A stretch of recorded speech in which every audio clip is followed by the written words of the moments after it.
प्रतिशय का हेतु और संप्राप्ति, इस पर बहुत ज़्यादा चर्चा कर रहे थे, अच्छे से विस्तार से कर रहे थे।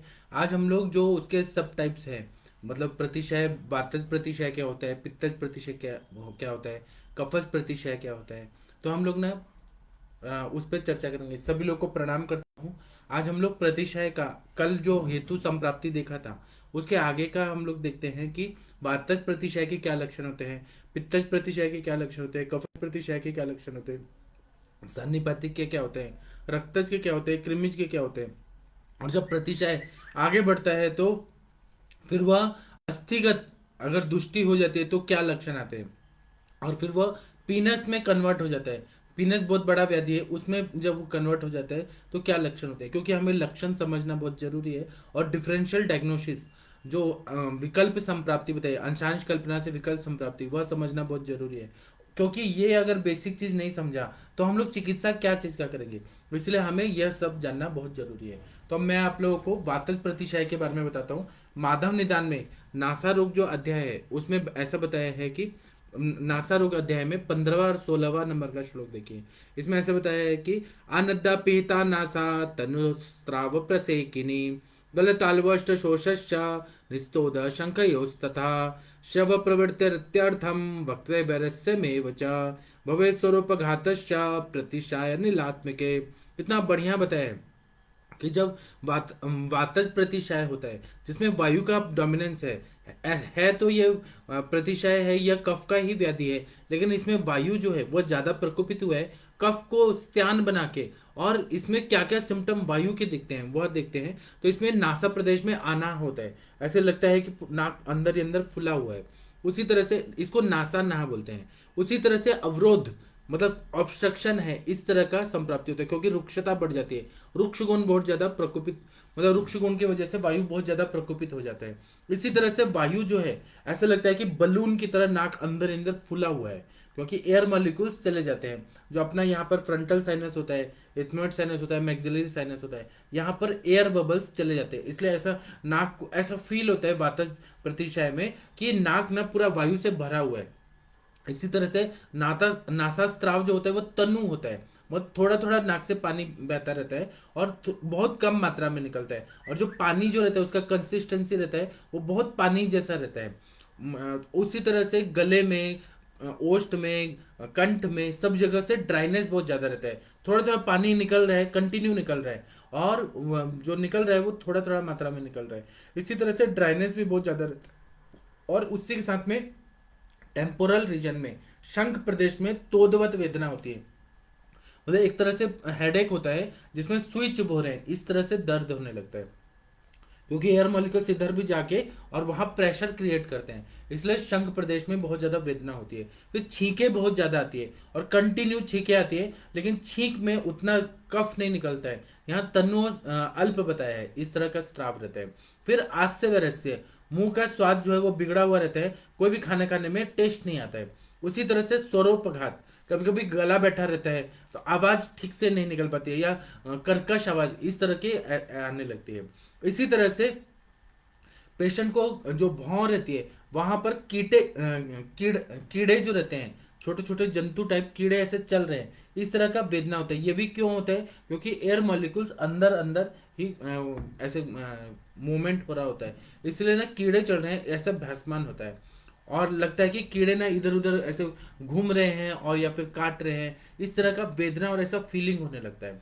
और ये होता है, हमारे प्रैक्टिस में पेशेंट आते हैं वह बताते हैं। अब इसमें उपशय अनुपशय अगर देखेंगे तो स्निग्ध पदार्थ का सेवन करेंगे, वायु के अपोजिट, वायु का रुक्ष गुण बढ़ा है तो स्निग्ध पदार्थ का सेवन करेंगे, उष्ण पदार्थ का सेवन करेंगे। उसी तरह से लवण और अम्ल रसात्मक द्रव्यों का सेवन करेंगे तो उपशय मिलेगा। और इसमें पक्वावस्था जो रहती है वह तुरंत ही प्राप्त हो जाती है। अभी क्या है कि जैसे आमावस्था रहती है ज्वर की, आमावस्था, पक्वावस्था, निरामावस्था, उसी तरह से प्रतिशय में भी पक्वावस्था, आमावस्था, पक्वावस्था, निरामावस्था ऐसे इसमें भी रहती है। तो इसको जल्दी ही ये पक जाता है, और जो बलगम है ना वो पक जाता है, और फिर पक्वावस्था आती है। आगे हम लोग चर्चा करेंगे कि आमावस्था क्या रहती है, पक्वावस्था क्या रहती है, निरामावस्था क्या रहती है, वो हम लोग चर्चा करेंगे। अब इसके बाद में दूसरा आता है पित्तज प्रतिशय। पित्तज में पित्त का प्रकोप हुआ है। ऐसे व्याधि तो कफ का है, वायु कफ को निकाल रही है, तर्पक कफ जो विकृत हो गया है पूरा सब जगह से वो निकाल रही है। लेकिन उसके साथ में, और ये खासकर तर्पक कफ सिर में रहने वाला है, लेकिन वह विकृत होकर निकल रहा है नाक से। इसमें बोधक कफ का भी इन्वॉल्वमेंट है। कफ जो स्थान के हिसाब से वो हम लोग देखते हैं, बोधक कफ भी विकृत होता है तो वातज प्रतिशय में आज से व्यस्तता आ जाती है। तर्पक कफ का भी इसमें इन्वॉल्वमेंट है, क्योंकि इंद्रियों को तर्पण करने का कार्य कौन करता है, तो तर्पक कफ करता है। तो यहाँ पर नासा में भी तर्पण करना, लुब्रिकेशन करना तर्पक कफ का काम है, वह विकृत हो गया। लेकिन पित्तवर्धक आहार विहार का सेवन किया है तो पित्त के सारे लक्षण दिखेंगे। तो पित्तज प्रतिशय में क्या लक्षण आते हैं वो हम लोग देखते हैं। तो ऐसा बताया कि उष्ण सा पीतकः स्त्रावो घ्राणस्त्रवती पैतिके त्रिशोति पांडु संतप्तो भवेद दुष्णाभि पीड़िता सधुमाग्नि सहसा वमितो स मानव। इसका ना माधव निदान में बहुत बढ़िया से बताया है कि पहले में वातज का एक पॉइंट रह गया था। वातज में ऐसा बताया अष्टांग हृदय उत्तर तंत्र में जो नासा पे लिखा हुआ है, उसके बारे में अध्याय जो है उसमें ऐसा बताया है कि कीटकायु सर्पंती मन्यते परितो भ्रुवो स्वर सादश्चिर पाकश्च शिशिरा कफस्त्रुति। मतलब उन्होंने ये बताया कि कीड़े चलने जैसा ये टिपिकल सिम्टम जब आता है तब उसको वातज प्रतिशय बोलते हैं। जब पित्तज वाला है तो पित्तज में क्या होता है कि उष्ण, ऐसे गरम गरम, ऐसा लगता है कि नाक में जल रहा है, बहुत ज्यादा जलन हो रही है बहुत ज्यादा, और पीले रंग का और स्त्राव ऐसा निकल रहा है, गरम ऐसा और पीले रंग का स्त्राव निकल रहा है। इसी तरह से नासा के आगर में यहाँ पक जाता है, रेड कलर का हो जाता है। उसी तरह से मुंह में, नेत्र में ऐसे जलन होने लगती है बहुत ज्यादा, जैसे छाले पड़ जाते हैं, उस तरह से नाक के अंदर छाले पड़ जाते हैं, क्योंकि पित्त और पित्त का उष्णता तीक्ष्णता बढ़ा हुआ है। इसी तरह से नासा में पिटकाएं आ जाती हैं, छोटे छोटे दाने दाने दाने दाने आ जाते हैं। पेशेंट को ना बहुत तकलीफ हुआ। और आप लोगों ने देखा होगा शरद ऋतु में, या फिर जिन लोगों ने पित्तवर्धक आहार विहार का बहुत ज्यादा सेवन किया है, या पित्त प्रकृति के लोग हैं, जो लोग स्पाइसी ऑयली लाल मिर्ची पाउडर बहुत ज्यादा खाते हैं ना, उनको ये प्रतिशय भी होता है। आइसक्रीम भी खाया है और पानी पूरी भी खाया और बहुत ज्यादा तीखा खाया है तो उनको ना प्रतिशय होता है, तो पित्तज टाइप का होता है। और इसी तरह से नाक से गरम गरम हवा निकल रही है ऐसा उनको प्रतीति होती है, और बर्निंग बहुत ज्यादा होता है, जलन बहुत ज्यादा होती है। इसी तरह से मुंह सूख जाता है, मुंह में छाले पड़ जाते हैं जीभ में। उसी तरह से तालु शोष होता है, मतलब जो सॉफ्ट पैलेट है ना वो पूरा सूख जाता है, गला सूख जाता है बहुत ज्यादा। उसी तरह से तृष्णा लगती है, प्यास बार बार लगती है, ज्वर होता है, बुखार आता है बार बार, भ्रम होता है, ये सारे लक्षण आते हैं। और रोगी कृश हो जाता है, बहुत पतला हो जाता है, ऐसे सिम्टम आते हैं तो इसको हमें बोलना चाहिए पित्तज प्रतिशय है। इसके बाद में मेन आता है कफज प्रतिशय। कफज प्रतिशय में कफ बहुत ज्यादा निकलता है, और ऐसे हमारे पेशेंट हमारे पास ज्यादातर कफज प्रतिशय के आते हैं, उसमें बहुत ज्यादा स्त्यान कफ निकलता है। उसके लिए श्लोक में क्या बताया वो हम लोग देखते हैं। माधव निदान में नासा रोग में बताया है 19 नंबर का श्लोक। ऐसा बता रहे हैं कि घ्राणत कफ कफवृत्ते कफ कृते घ्राणत कफ कफ कृते शीता पांडु स्त्रवेद बहु शुक्लावभास शुक्लाक्षो भवेद गुरु शिरा नरः कंठ तालवोष्ठ शरसाम कंटु भिरेव रभि पीड़िता। मतलब इसमें क्या होता है कि सफेद रंग का और पांडु वर्ण का ऐसे स्त्राव निकलता है। पांडु वर्ण मतलब जिस तरह से मेंढक का कलर होता है उस तरह का कलर का स्त्राव निकलता है, या व्हाइट कलर का स्त्राव निकलता है। और इसमें शिरो गौरव होता है, कफ इतना ज्यादा बढ़ जाता है, बहुत ज्यादा स्त्यान हो जाता है कि पूरा सिर हैवी हैवी लगता है। शिरो गुरुता लगती है, अंग गुरुता लगती है, अंग में गौरवता आ जाती है बहुत ज्यादा, पांडुता हो जाता है, मतलब शरीर का चेहरा जो है वो पांडु रंग का हो जाता है। फिर नेत्र भाग में शोथ हो जाता है, पूरा सभी जगह आंखें सूज जाती है, क्योंकि कफ के वजह से ये सब हो रहा है। उसी तरह से अरुचि होता है, प्रसेक होता है, बहुत ज्यादा सलाइवा निकलता है, मतलब बार बार थूक थूक निकलता है, सलाइवा बहुत ज्यादा निकलता है।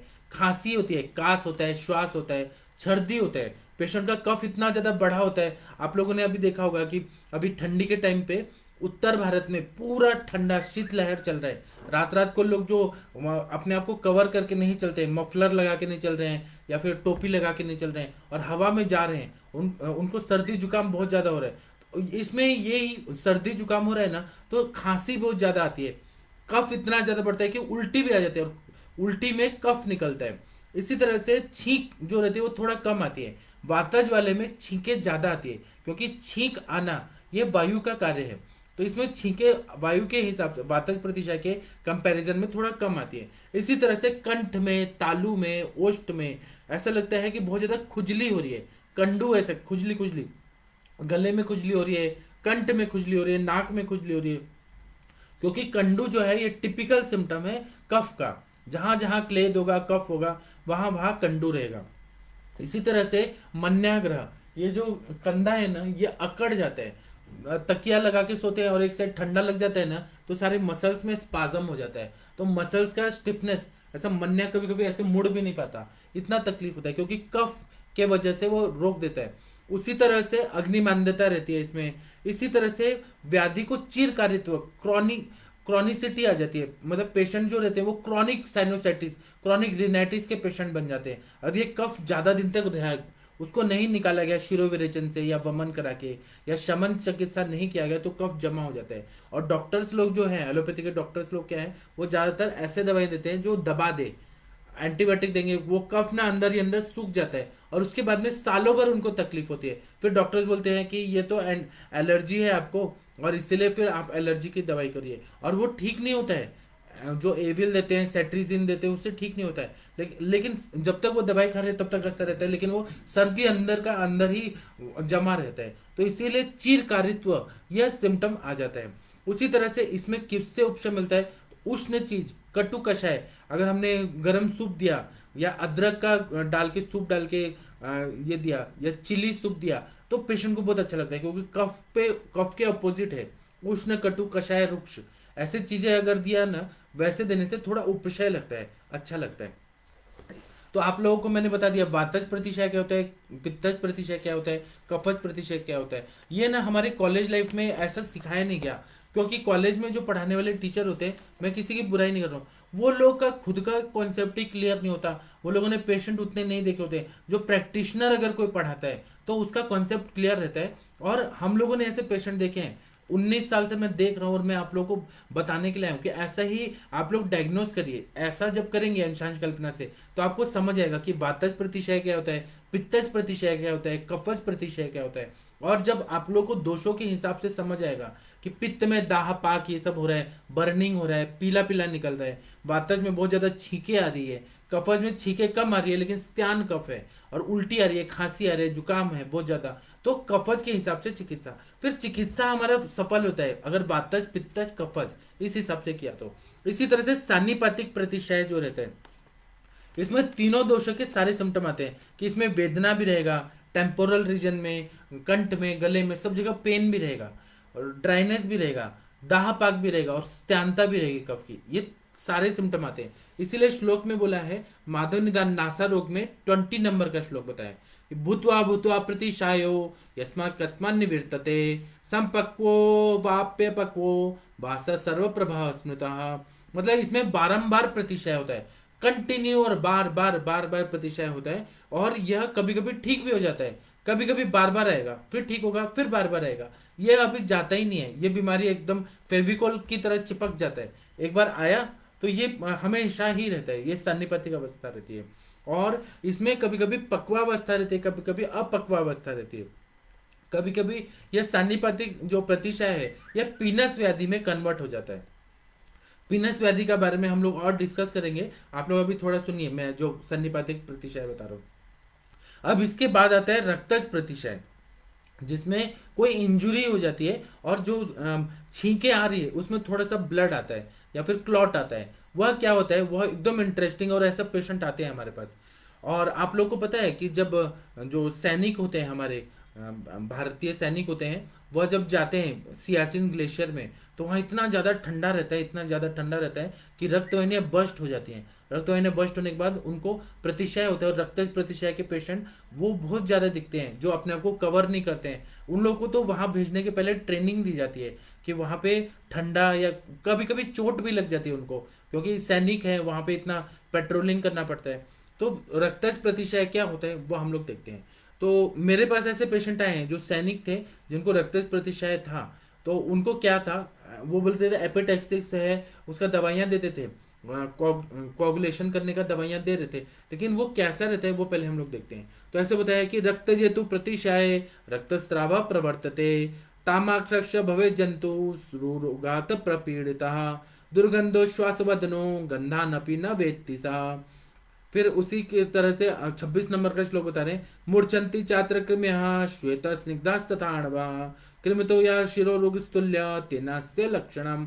मतलब इसमें क्या होता है कि नाक से खून आने लगता है, इसमें प्रतिशय भी रहता है, खून भी आता है, और आंखें जो रहती है वो ताम्र वर्ण की हो जाती है, कॉपर के कलर की तरह दिखने लगती है। इसी तरह से उसको उरोघात, ऐसा कोई इंजुरी रहता है उर प्रदेश में, यहाँ पे ऐसा उसको सिम्टम रहता है। इसी तरह से नाक से और मुंह से दुर्गंध आता है, क्योंकि पस फॉर्मेशन होता है, ब्लड वहाँ पे, ब्लड वेसल्स बर्स्ट हो गई हैं, इसलिए दुर्गंधी भी आता है, नाक और मुंह से बहुत गंदा स्मेल आता है। उसी तरह से कभी कभी लॉस ऑफ स्मेल ऐसा सिम्टम आ जाता है जब रक्तज प्रतिशय रहता है, रक्तज टाइप का जब प्रतिशय रहेगा तो लॉस ऑफ स्मेल ऐसा आ जाता है। फिर नाक से, कान में, आंखों में खुजली बहुत ज्यादा आती है। उसी तरह से जो नाक से स्त्राव निकलता है वो स्निग्ध रहता है, ब्लड तो आएगा लेकिन स्निग्ध रहेगा, श्वेत आएगा, और उसमें कभी कभी ना स्निग्ध और सफेद कीड़े भी आ जाते हैं, छोटे छोटे ऐसे बहुत बारीक बारीक जंतु जंतु ऐसे चलते हुए दिखाई देते हैं जब रक्तज प्रतिशय होता है। क्यों? क्योंकि ना कृमि जो रहते हैं वो, उनको ब्लड बहुत पसंद होता है, तो वो एरिया में ब्लड चूसने के लिए जाते हैं, वो उत्पन्न हो जाते हैं और वहां चूसने के लिए जाते हैं। तो ऐसे कृमि निकलते हुए जब भी बलगम वो छिड़केगा ना तो उसको कृमि ऐसे दिखते हैं। उसी तरह से यह कृमि अगर उत्पन्न हो गए तो ये कृमि शिरो रोग की तरफ जाने लगते हैं, तो इसीलिए हमें फिर कृमि की तुरंत ही चिकित्सा करना पड़ता है। कृमि निगण के तेल का, जैसे करंज तेल, विड़ंगादि तेल, अपामार्ग सिद्ध तेल, ये सब का नाम नस से देना पड़ता है, कृमि की चिकित्सा करना पड़ता है। तो इसलिए रक्तज प्रतिशय में भी कन्वर्टेड इनटू कृमि शिरो रोग, इसका ध्यान में रखिए। इसी तरह से कृमि की उत्पत्ति हो गई, धातु की दुष्टि हो गई, तो सिर प्रदेश में तीव्र वेदना होती है, क्योंकि रक्त में कृमियों को बहुत अट्रैक्शन होता है। पहले के जमाने में बलि दिया जाता था, भैंसे का या बकरे का बलि दिया जाता था, आजकल भी मुस्लिम समाज में दिया जाता है। इसका साइंटिफिक रीजन क्या है? इसका साइंटिफिक रीजन ये है कि वातावरण में जितने भी बैक्टीरिया, वायरस हैं, जो सूक्ष्म जीवाणु हैं और जो जीवित हैं, जहां पर भी बलि दिया जाता है ना, वो सबसे पहले जहां ब्लड होता है वहां अटैक करते हैं, तो पूरा वातावरण शुद्ध हो जाता है। ये पर्पस के लिए बलि होता है, और ये साइंटिफिक है, इस पे रिसर्च पेपर भी पब्लिश हो चुका है। तो इसीलिए यहाँ पर रक्त प्रतिशय है ना, तो कृमियों को रक्त चाहिए, उनको बैक्टीरिया, वायरस, इन सबको ब्लड चाहिए, क्योंकि उनका ऐसा प्रीति होता है, उनको अट्रैक्शन होता है, एफिनिटी बहुत ज्यादा होता है। इसलिए फिर कृमि उत्पन्न हो जाते हैं, शिरो रोग हो गए तो सर दर्द बहुत ज्यादा होता है, कृमि वहां चले गए तो वहां के, क्योंकि वो एरिया को खाने लगते हैं, अस्थि के एक एक सेल को खाने लगते हैं, रक्त को खाने, रक्त वाहिनियों को खाने लगते हैं। उसी तरह से वहां पे स्वेलिंग आ जाती है, सूजन आ जाती है, तो रक्तज प्रतिशय में भी कन्वर्टेड इनटू कृमि शिरो रोग। उसी तरह से कभी कभी साक्षात कृमि निकलते हुए भी दिखते हैं, कभी पहले तो छोटे छोटे रहते हैं, बाद में बड़े बड़े कृमि निकलते हुए दिखते हैं। तो इसीलिए जब रक्तज प्रतिशय इज कन्वर्टेड इनटू कृमि शिरो रोग, तो यह असाध्य टाइप का रहता है, मतलब उसको चिकित्सा हम लोग करेंगे लेकिन वो पेशेंट ठीक होगा कि नहीं होगा इसकी कोई गारंटी नहीं है। ऐसा मैंने पेशेंट देखा है और मुझे मालूम है कि ऐसा ही होता है। एक बार मैं जब सेकंड ईयर बीएमएस में था, तो मैं कॉलेज से जाता था, तो बस स्टैंड से कॉलेज जाने के बीच में थोड़ा पार्क पड़ता था, उधर एक भिखारी था, तो उसका ना क्या हुआ था, सर्दी जुकाम वगैरह बहुत ज्यादा हो रहा था और उसको ब्लड भी आ रहा था, तो रक्त प्रतिशत, उसको शायद चोट लग गया था, उसका इलाज नहीं हो पाया। तो मैंने उसको देखा कि वहां पर ना कृमि निकलते हुए दिख रहे थे वो उसके, और उसका जो आधा सिर था ना पूरा सड़ गया था। तो मैं उसको ऑब्जर्व कर रहा था, तो मैंने उसको 3 महीने ऑब्जर्व किया था, जाते आते मैं देखते रहता था, तो मुझे उतना समझता भी नहीं था सेकंड बीएमएस में केस को क्या समझ, बस मैंने ऑब्जर्व किया उसको कि उसको मैगोट्स हो गए थे और आधा सिर उसका सड़ गया था पूरा, ऐसा उसको दिख रहा था, और नाक से भी हो रहा था, और बाद में उसकी डेथ हुई, वो उसकी डेड बॉडी भी मैंने देखी। तो ऐसा होता है, जो रक्तज प्रतिशय होता है ना, वह कृमि शिरोरोग में कन्वर्ट होता है और कृमि उत्पन्न हो ही जाते हैं। इसके बाद में आता है दुष्ट प्रतिशय, जो बहुत ही मतलब विकृत टाइप का दुष्ट प्रतिशय होता है, और ये कृच्छ साध्य असाध्य अवस्था या याप्य अवस्था में रहता है। इसके बारे में माधव निदानकार क्या बोलते हैं कि प्रक्लिद्यते पुनर्नासा पुनश्च परिशुष्यति पुनराहयते वापि पुनर्विव्रियते तथा निश्वासो वाति दुर्गंधो नरो गंधान न वेत्ति च एवं दुष्ट प्रतिशायम जान्यात कृच्छ साधनम। बहुत बढ़िया बताए। इसी तरह से बताए सर्वे प्रतिशाया नरस्य अप्रतिकारिणः दुष्टताम यान्ति काले न तदा असाध्या भवन्ति ही। मतलब अगर प्रतिशय की चिकित्सा अगर टाइम पे नहीं किया गया तो ये सारे कन्वर्ट होके दुष्ट प्रतिशय में कन्वर्ट हो जाते हैं। जिस तरह से मधुमेह का बताया है कि जब प्रमेह की चिकित्सा नहीं किया जाए, सारे प्रमेह कफज के जितने टाइप्स हैं वह, पित्तज के जितने सारे टाइप्स हैं वह सारे कन्वर्ट होके वातज टाइप मधुमेह में कन्वर्ट हो जाते हैं। इसी तरह से उदर व्याधि में देखते हैं हम लोग कि वातोदर, पित्तोदर, श्लेष्मोदर, सन्निपातोदर, दुष्योदर जितने हैं वह सारे कन्वर्ट होके जलोदर में कन्वर्ट होते हैं। उसी तरह से यहाँ पर बताया है कि अगर हमने प्रतिशय की चिकित्सा नहीं किया, वातज, पित्तज, कफज, सन्निपातज, रक्तज, तो सारे कन्वर्ट होके दुष्ट प्रतिशय में कन्वर्ट हो जाते हैं। तो इसमें क्या होता है कि दुष्ट प्रतिशय का पेशेंट है, उसको सर्दी जुकाम तो कंटिन्यू रहेगा ही, लेकिन उसको बारंबार स्त्राव निकलता है और बहुत ज्यादा बदबूदार निकलता है। कभी कभी वो सूख जाता है, नाक का अंदर ही अंदर सर्दी सूख जाती है और उसमें अकारण अवरोध होता है, सांस लेने में पूरा ब्लॉक हो जाता है, सांस लेने में तकलीफ होती है, मुंह से सांस लेना पड़ता है और श्वास से भी उसको दुर्गंध आती है। क्योंकि दुष्ट प्रतिशय है तो इसमें इन्फ्लेमेशन बहुत ज्यादा बढ़ गया है, पूरा अंदर का जो नेजल बोन है ना, इसके लेके लैरिंग्स वगैरह सब जगह ऐसे इन्फेक्शन हो जाता है, तो सांस लेने में लैरिंग्स, ट्रकिया वगैरह सब में दुर्गंधी आती है, मतलब सांस लेने में। उसी तरह से गंध ज्ञान जो है वह भी उसको कभी कभी चला जाता है। उसी तरह से उसको दुष्ट प्रतिशय जो रहता है यह कालांतर में, मतलब 6 महीना अगर प्रतिशय रहे तो यह 6 महीने के बाद में यह दुष्ट प्रतिशय होता है। ये कभी कभी या आगे पीछे भी हो जाता है, 2 महीने के बाद भी होता है, 1 महीने के बाद भी होता है। और इसमें ऐसा बताया है कि यह छठवां टाइप मानना चाहिए कि नहीं मानना चाहिए, इस पर बहुत सारे आचार्यों का मतभेद है। क्योंकि पीनस और दुष्ट प्रतिशय यह दोनों एक ही माना जाता है।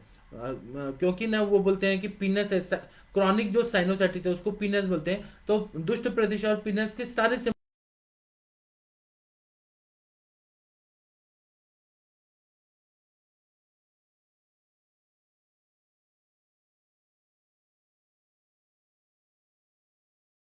मानते हैं। और दुष्प्रतिशय में कभी कभी श्वेत वर्ण का, स्निग्ध, सूक्ष्म ऐसे कृमियों की उत्पत्ति होती है। मतलब इसमें भी दुष्ट प्रतिशय में भी कृमि की उत्पत्ति हो ही रही है।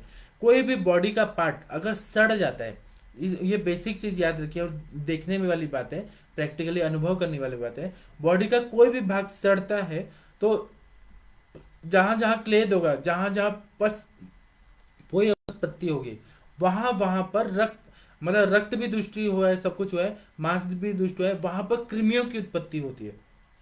और कृमियों को वही चीज पसंद है, सड़ा गला सब खा जाती है और वह साथ में ना और सड़ाती रहती है, क्लेद उत्पन्न होते रहता है। जहां जहां क्लेद होगा वहां वहां कृमि होगा। इसका बेसिक चीज हमेशा याद रखिए। तो यहाँ पर भी दुष्ट प्रतिशय में सड़न बहुत ज्यादा हो रही है, मांस अंदर ही अंदर सड़ रहा होता है। मैंने एक दुष्ट प्रतिशय का पेशेंट ऐसा देखा था जिसका पूरा कृमियों ने नाक पूरा खा लिया था, हड्डी तक खा लिया था। फिर उनको प्लास्टिक सर्जरी कराना पड़ा और यहाँ जो नेजल बोन है ना, ये आर्टिफिशियल बनवाना पड़ा, इम्प्लांट करना पड़ा आर्टिफिशियली बना के, और पूरा प्लास्टिक सर्जरी करना पड़ा। ऐसा जो ग्रंथों में लिखा है वैसा हमें सच में दिखता है। और कुछ लोग बोलते हैं कि पीनस और दुष्ट प्रतिशय ये पर्यायवाची शब्द है, सिनोनिम से, लेकिन ऐसा नहीं होता है, दोनों अलग अलग होता है। और जब कृमि शिरोरोग, ये कृमि उत्पन्न होते हैं, उसके बाद में कृमि शिरोरोग ऐसा बड़ा व्याधि हो जाता है और फिर यह व्याधि को असाध्यत्व प्राप्त हो जाता है। तो इसको समझना, बेसिक कॉन्सेप्ट को समझना बहुत जरूरी है। ये सारा चीज प्रैक्टिकल नहीं बताया जाता। आप लोग मेरा बात सुनिए, फिर मैंने जो बताया उस हिसाब से पेशेंट में ऑब्जर्व करिए। पेशेंट जब भी सर्दी जुकाम लेके आता है ना, उसके बार बार नैपकिन और वो टिश्यू पेपर भर जाते हैं, तो पहले तो उसका वातज है, पित्तज है, कफज है, वो देखिए, पहले हेतु देखिए, फिर टाइप्स देखिए और उसके हिसाब से चिकित्सा शुरू करिए। अब प्रतिशय में आमावस्था रहती है, एक पक्वावस्था रहती है। तो आमावस्था क्या रहती है, पक्वावस्था क्या रहती है, वह जानना बहुत जरूरी है। जब आमावस्था रहता है, मतलब आम भी रहता है पेट में, आमाशय में आम भी है, अग्निमंदता है, तब क्या सिम्टम आते हैं, तो ज्वर रहता है। जैसे आमावस्था में नॉर्मल ज्वर में रहता है, वैसे बुखार रहता है, अंग मर्द रहता है और प्रतिशय रहता है। उसी तरह से जब आम पच जाता है, पचने लगता है, मतलब पक्वावस्था जब आ जाती है, वो पक रहा है आम, अग्नि जो है वो थोड़ा थोड़ा संदुक्षित हो रही है, तब अंग लाघव, शरीर हल्का होने लगता है। फिर छींक छींक जो रहती है वो थोड़ा कम आती है। आमावस्था में छींके बहुत ज्यादा आती है, इसमें छींके कम हो, क्योंकि आम अब पचने लगा है, अग्नि बढ़ने लगा है, तो पूरा पानी जो है वो पूरी तरह से बैलेंस होने लगता है। इसी तरह से गंध ज्ञान आने लगता है, रस ज्ञान जो है जो टेस्ट का है सेंसेशन वो आने लगता है, स्मेल आने लगता है, और स्त्राव बहुत कम कम आता है, कभी कभी पीला आता है। तो इसी तरह से आप लोग ना देख रहे होंगे कि जब सर्दी ठीक होने वाली होती है तो थोड़ा फ्रेश भी लगता है, थोड़ा भूख लगने लगती है, और ये सब सर्दी जाते जाते जाते पक्वावस्था में जाके फिर वो ठीक हो जाता है। बहुत सारे एलोपैथी के डॉक्टर्स बोलते हैं कि 5 दिन तक जो ये होता है स्नीजिंग होता है वो इग्नोर करना चाहिए, उसमें एंटीबायोटिक्स नहीं देना चाहिए, क्योंकि वो नेचुरल है, बॉडी खुद रिकवर कर लेती है। ऐसा एलोपैथी साइंस वाले डॉक्टर मानते हैं। आयुर्वेद भी ऐसा मानता है कि जितना बॉडी खुद ठीक हो वो ठीक है, अगर नहीं हो पा रही है तो मेडिसिन देना चाहिए। इसी तरह से दुष्ट प्रतिशय के बारे में मैंने जैसे बताया कि जो नासावरोध होता है, नासा रंध्र जो होता है वो खुले का खुला रहता है, तो उसमें क्या लक्षण होते हैं वो आगे, और पक्वावस्था में क्या रहते हैं उसका कोरिलेट करके बता रहे हैं कि अष्टांग हृदयकार जो है बागभट जी वो बताते हैं कि पक्वलिंगानि तेष्वंग लाघवम शवतो शमा श्लेष्मणा स चिकन कहा पीतो ज्ञानम च रसगंधयो। मतलब जब पक्वावस्था आती है, प्रतिशय की पक्वावस्था, जब आम पच रहा है उसके वजह से शरीर में लघुता आती है, फिर उसके बाद में छींके जो है उसमें शमन होने लगता है, फिर श्लेष्मा जो है उतना चिकनापन नहीं होती है, और इसमें रस और गंध का टेस्ट आने लगता है। ऐसे इन्होंने वृद्ध भागवत जी ने आप्त वचन बता दिया है। इसके बाद में अस्थिगत प्रतिशय, अब ये सर्दी है और जाके खराब हो रही है, वहां संप्राप्ति गंभीर धातु तक जा रही है, मांस को तो दूषित कर दिया है, उसके बाद में अस्थि धातु को भी, मेद को भी कर रही है, अस्थिगत अगर प्रतिशय हो गया तो क्या होता है कि योग रत्नाकर जी ने इस पे बहुत योग रत्नाकर जिन्होंने लिखा है उन्होंने बहुत ज्यादा रिसर्च किया है। उन्होंने ऐसा बताया कि नासा की जो अस्थि है या गंड अस्थि है या पूरा कपाल अस्थि है, ये सब दुष्ट करके और वहां पर स्पर्शा सहत्व हो जाता है, बहुत सारा इंफ्लेमेटरी चेंजेस हो जाते हैं, और नासास्त्र गाढ़ा गाढ़ा निकलता है, पीले रंग का निकलता है, और बहुत ज्यादा दुर्गंधी युक्त होता है, क्योंकि अस्थि धातु को पूरी तरह से डैमेज कर रहा है। उसी तरह से वह तुरंत जल्दी भी नहीं निकलता है, बहुत मुश्किल से गाढ़ा गाढ़ा ऐसा कफ निकलता है, बहुत कोशिश करना पड़ता है तब थोड़ा थोड़ा निकलता है, और इसमें पूरा एरिया में पोए संचिति मतलब पस फॉर्मेशन होके वहां जमा होने का चांसेस रहता है। अगर इसकी उपेक्षा कर दिया जाए तो यह असाध्य अवस्था आ जाएगा और पेशेंट को मृत्यु तक लेके जाएगा। अब इसी तरह से प्रतिशय के कुछ कॉम्प्लिकेशंस होते हैं जिसको हम उपद्रव बोलते हैं। तो उपद्रव क्या है उसके बारे में देखेंगे। तो ऐसे बता रहे हैं कि बाधिर्य मांद्यम अग्रत्वम घोरांश नयनामयान शोताग्निसाद कांश क्रुद्धा कुर्वन्ति पीनसा। एक और बताया सुश्रुत उत्तर तंत्र में बताया कि छर्द अंगसाद ज्वर गौरव आर्तवम गौरवार्तम रोचकार युक्तम। मतलब इसमें क्या होता है कि जब आप लोगों के पास पेशेंट आते हैं कर्ण बाधिर्यता के, डिफनेस ऑफ ईयर, ऐसे आते हैं कि सुनाई नहीं दे रहा, उनका हिस्ट्री देखते हैं हम लोग, क्योंकि हम लोग निदानार्थकारी रोग पे चर्चा कर रहे हैं माधव निदान में, उसमें ऐसा बताया है कि जब प्रतिशय पुराना हो जाता है तो कर्ण में वो जाता है अंदर अंदर, ईएनटी जो रहता है ईयर नोज थ्रोट, उसकी वजह से कान से सुनाई देना ही बंद हो जाता है, अंदर अंदर इतना ज्यादा डैमेज हो जाता है। उसी तरह से अंधत्व, आंखों पे उसका असर हो गया सर्दी की वजह से तो आंखों से दिखना बंद हो जाता है। उसी तरह से गंध ज्ञान 100% लॉस हो जाता है। उसी तरह से बहुत सारे नेत्र रोग हो जाते हैं, क्योंकि ना हमने सर्दी को रोका और वो विकृति है पूरा, वह फिर आंखों को डैमेज करेगा और आंखों की बहुत सारी बीमारियां जो हैं वह सब कर देता है। उसी तरह से पूरा बॉडी में सूजन कर देता है, चेहरे मुख शोथ कर लेता है, अग्निमांद्यता करता है, कास होता है। ये इसके कॉम्प्लिकेशन, कॉम्प्लिकेशन मतलब है कि पहला व्याधि जो है, जैसे राजा है, राजा के साथ में सैनिक और बहुत सारे लोग रहते हैं घुड़सवार और हाथी वगैरह, उसी तरह से प्रतिशय है उसके साथ में रोगा पश्चानु जायते ते उपद्रवा, मतलब रोगों के बाद जो और व्याधि स्वरूप में छोटे छोटे और कॉम्प्लिकेशंस होते हैं।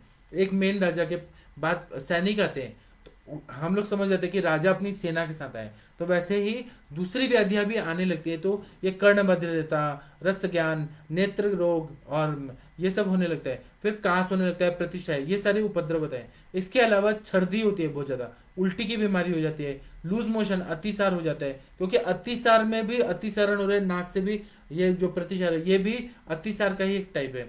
अरुचि होता है, गुरुता आती है पूरा बॉडी में, ज्वर होता है, अरति होता है, मन में बहुत बेचैनी होती है, और अतिसार, ये सारे सिम्टम्स आ जाते हैं। इसके बाद में आता है साध्या साधत्व। कौन सा प्रतिशय साध्य है, कौन सा असाध्य है, इसको जानना बहुत जरूरी है, क्योंकि अगर ये नहीं जानेंगे तो हम आगे बढ़ेंगे कैसे। अगर हम सभी को बोलेंगे कि हम सबको ठीक कर सकते हैं, तो ये तो संभव नहीं है, हम परमात्मा नहीं है। कोई साधु संत भी आए इतने बड़े बड़े, साईं बाबा भी आए, तो पूरी दुनिया को चेंज कर पाए क्या, पूरा दुनिया को ठीक कर पाए क्या, नहीं कर पाए। इसीलिए हमको ये क्लेम नहीं करना चाहिए कि हम पूरी दुनिया को ठीक कर सकते हैं। इसीलिए साध्य असाध्य को हमको जानना चाहिए। वैद्य को मालूम होगा तो फिर वो अच्छे से आगे ट्रीटमेंट के बारे में प्लानिंग कर सकता है, या नहीं करेगा।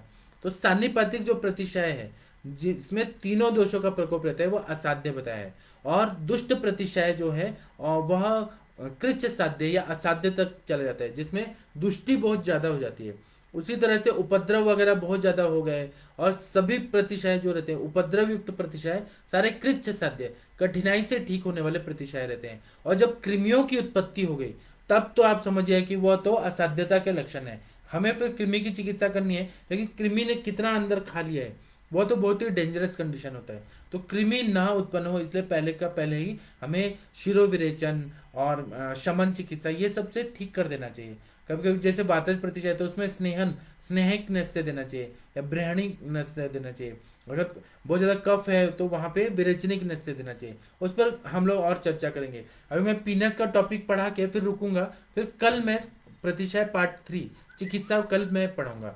अभी पीनस जो है वह दुष्ट प्रतिशय का ही पर्यायवाचक शब्द है, उसमें भी वैसे ही सिम्टम दिखते हैं जो दुष्ट प्रतिशय में है। तो चरक चिकित्सा स्थान में पीनस के बारे में बहुत अच्छे से बताया है। 26 नंबर का चैप्टर है, उसमें यह बताया है कि आनह्यते यस्य विशुष्यते च प्रक्लिद्यते दुप्यते चापि नासा न वेतियो गंधरसाश्च जंतु जुष्टम व्यवसेत उत्तम पीनसेन तम चानिल श्लेष्मवम विकारम बुरहत प्रतिशय समान लिंगम।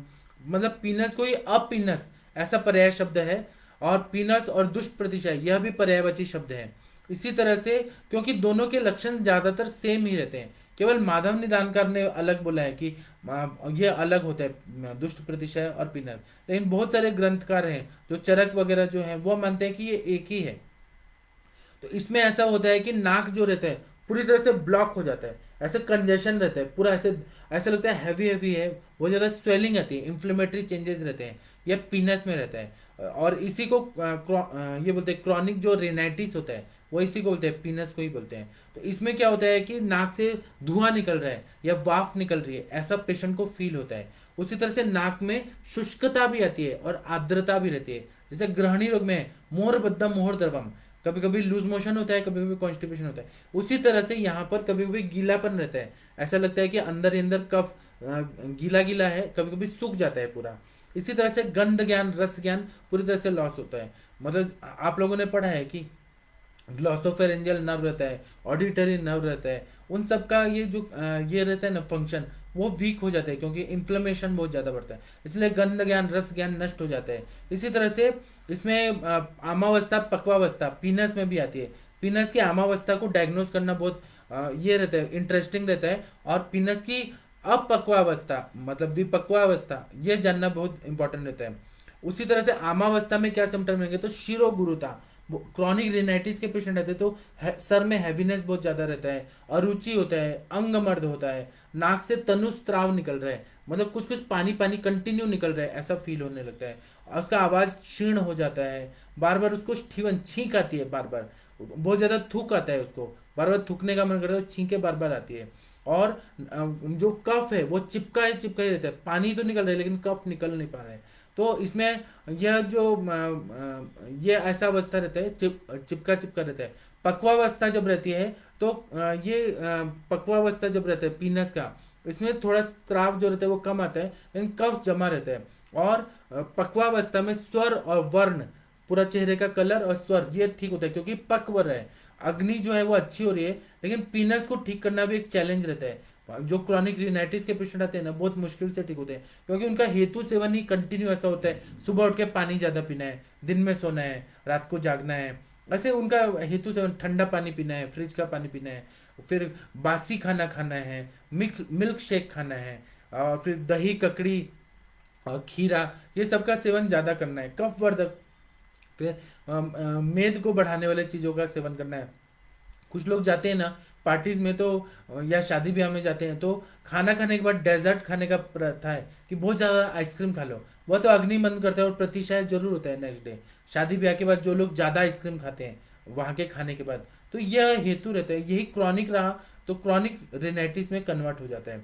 तो पीनस में क्या होता है, पुतीनस से पस फॉर्मेशन बहुत ज़्यादा होने लगता है और दुर्गंधी आने लगती है। पेशेंट के पास भी कोई रहेगा ना तो उसको लगेगा कि नाक से बहुत गंदा स्मेल छोड़ रहा है, मतलब बहुत गंदा श्वास छोड़ रहा है, तो बहुत गंदा स्मेल वाला छोड़ रहा है। इसी तरह से वह लोगों के साथ में बैठने के लिए, उसके साथ कोई बैठना नहीं चाहता है, इतना नाक से गंदा बदबू आता है। नाक से आता है, मुंह से नहीं आता है, नाक से आता है। उसी तरह से पीनस में जो रहता है, ग्रंथों में बोला है कि दुर्गंधिता और पस फॉर्मेशन, ये टिपिकल सिम्टम बताए हैं। और इसको ना कुछ आचार्य बोलते हैं कि पीनस और दुष्ट प्रतिशय अलग अलग हैं, कुछ लोग बोलते हैं कि सेम है। तो अभी अपना अपना मत है।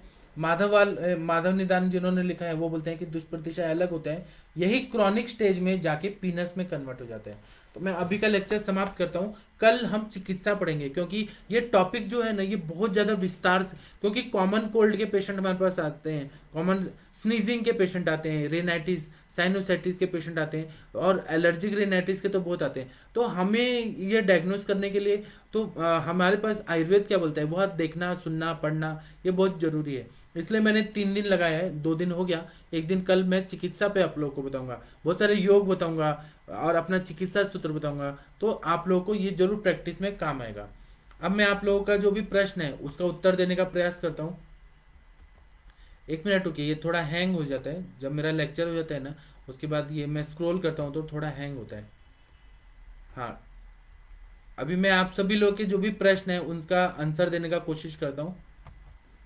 डॉक्टर प्रीति जी नमस्ते, प्रणाम आपको। ओबेसिटी मैनेजमेंट पे लेक्चर जी मैं जरूर लूंगा। डॉक्टर वरुण कुमार जी नमस्ते, प्रणाम आपको। Doctor Rupali ji thank you. Doctor Prajapati ji नमस्ते, प्रणाम आपको। डॉक्टर विकास विश्वकर्मा जी नमस्ते, प्रणाम आपको। डॉक्टर अदिति त्रिपाठी जी नमस्ते, प्रणाम आपको। भारत के सर्वश्रेष्ठ चिकित्सक लोगों के साथ मैं आके अपना लेक्चर दे रहा हूँ, तो मुझे इतना अच्छा लगता है। आप लोग का पॉजिटिव वेव्स जो आ रहे हैं, कॉस्मिक एनर्जी, वो कितना अच्छा है। डॉक्टर अदिति जी नमस्ते, प्रणाम आपको। डॉक्टर अशोक यादव जी नमस्ते, प्रणाम आपको। डॉक्टर बलविंदर सिंह जी नमस्ते, प्रणाम आपको। डॉक्टर अशोक यादव जी बोल रहे हैं ब्रेन ट्यूबरकुलोसिस रक्त प्रतिशय हो सकता है। ये आप को रिलेट कर रहे हैं, ये आपका अपना तर्क है। ऐसा हम लोग तो नहीं करते हैं। आप अगर कर रहे हैं तो आप उस हिसाब से चिकित्सा करिए। डॉक्टर शुभम जी नमस्ते, प्रणाम आपको।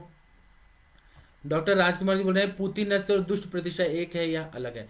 दुष्ट प्रतिशय, पुतिनस्य, ये ज्यादातर सभी लोग एक ही बोलते हैं, जिसमें पोए फॉर्मेशन हो रहा है। पुतिनस्य वहां पे पस फॉर्मेशन हो रहा है, दुष्ट प्रतिशय एक ही है सर, एक ही है। डॉक्टर किरण जी नमस्ते, प्रणाम आपको। Doctor Kanchan ji thank you.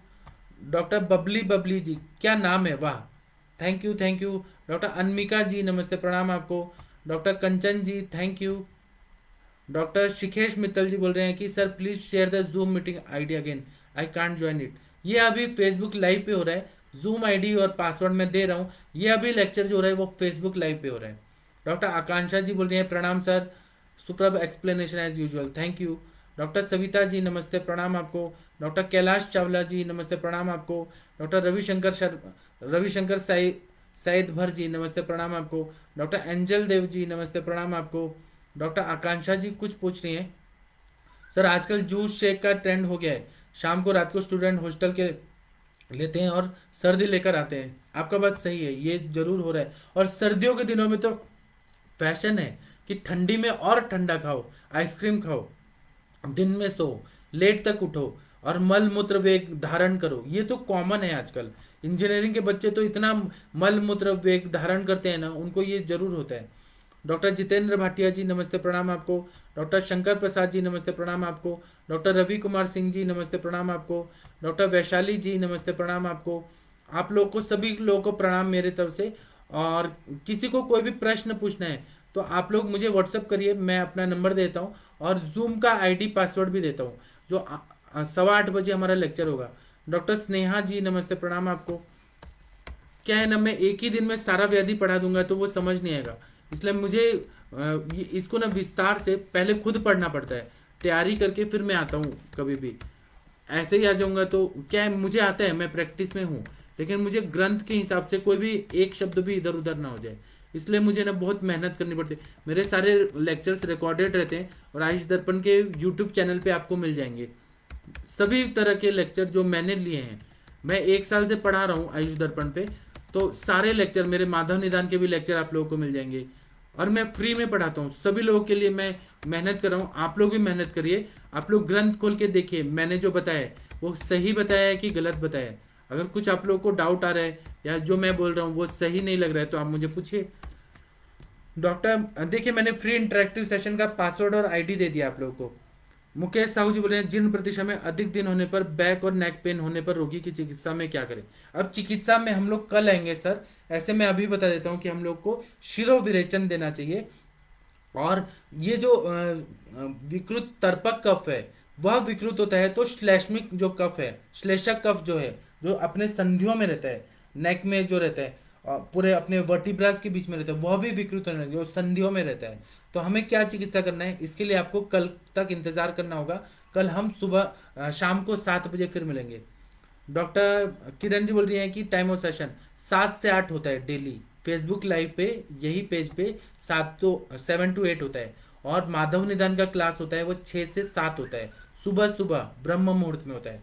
7 से 8 जो होता है वह अष्टांग हृदय पे हम लोग चर्चा कर रहे हैं, नस्य विधि पे ही कर रहे हैं। शाम को 7 से 8 बजे मेरा एक योग का लेक्चर या कोई मैं लेक्चर लेता हूँ। और 8 सवा 8 से 9:30 बजे तक, 8:15 से 9:30 तक इंटरेक्टिव सेशन होता है, जिसमें आप लोग जो चिकित्सक लोग हैं वो अपने अनुभव बताते हैं, कुछ डाउट पूछा जाता है, कभी कभी केसेस पे चर्चा होती है, केस टेकिंग होता है, बहुत इंटरेस्टिंग सेशन होता है। सभी लोग 7:15 आ जाइए तो बहुत अच्छा रहेगा।